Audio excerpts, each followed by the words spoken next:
আসসালামু আলাইকুম। আচ্ছা, এই ছেলেটা কে? সে তো আমার ভাই না, বন্ধুও না, আমার আত্মীয় স্বজন না, রক্তেরও কেউ না।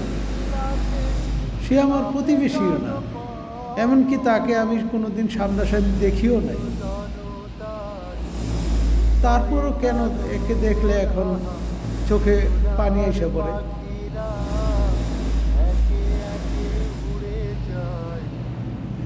এই ছেলেটা তো আমাদেরকে দেশকে এমন কিছু দেয় নাই যে, বা দেশ শাসনে শহীদ প্রেসিডেন্ট জিয়াউর রহমান যেমন অন্তত 4 বছর শাসন করে আমাদের দেশ উন্নয়নেরই করেছিল, এই ছেলেটা তো ক্ষমতায়ও যায় নাই, বা দেশ শাসন করারও সুযোগ পায় নাই, বা দেশের সেবা করারও সুযোগ পায় নাই।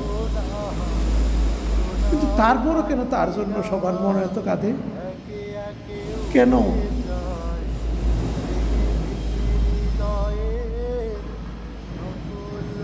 কি ছেলেটার কি যোগ্যতা আছে? কি কি এমন জাদুকে রেখেছে পুরো দেশটাকে? কিভাবে সে এই জাদুটা করলো আমাদেরকে?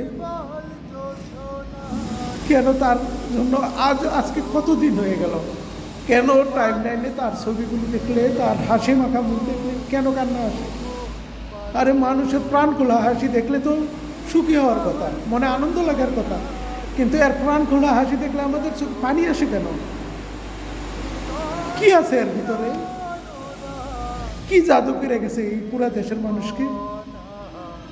এমন কেন হইল?